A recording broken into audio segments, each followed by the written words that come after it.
from the Orange County Register. Is Whittier ready for the next big one?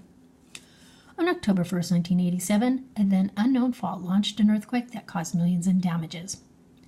For better or for worse, Whittier would not look like it does today without the quake that bears its name. Those living or working in and around Whittier on October 1st, 1987 were going about their morning, living very separate and detached lives. After the 5.9 magnitude Whittier Narrows earthquake struck, they were united in crisis. And in the 30 years since, they've been united in recovery. The Whittier Narrows quake occurred along the then unknown fault that runs from Chino Hills to Whittier and is part of the larger Puente Hills fault, which stretches just west of downtown Los Angeles to the Puente Hills area.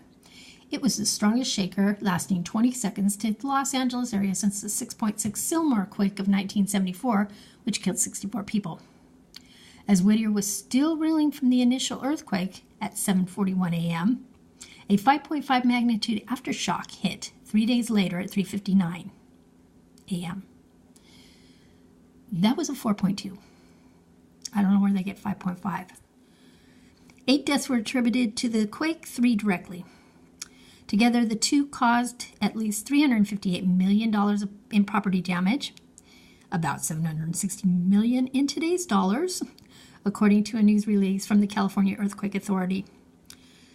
A report from the California Department of Conservation Division of Mines and Geology said that 10,500 residential and commercial structures in Whittier and surrounding areas were damaged, displacing about 9,000 people. I was one of them.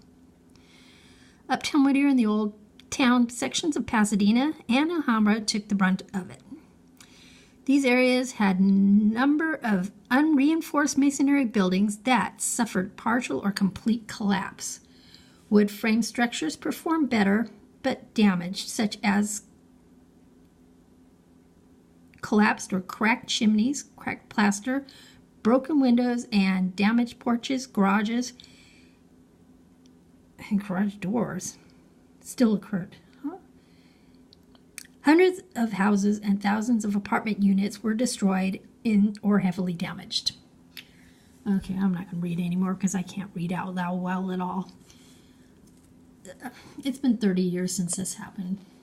I lived uptown at the time, and my apartment was one of the ones that was basically destroyed. Best thing that could have ever happened to me. I got out of that area. But what this basically goes to show you is you have to be prepared, because you never know what's going to happen. You know, I mean, you never know.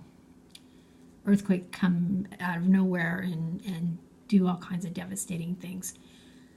You know, all the houses across the street lost their chimneys. Our toilets popped off at the walls here at my mom's house, and it was bad. But needless to say, we all survived, and we continue to forge forward. So give those that you love a hug. Make sure you've got water, some storable food, medicine, you know, the whole thing. And just love each other and be good. Okay, bye.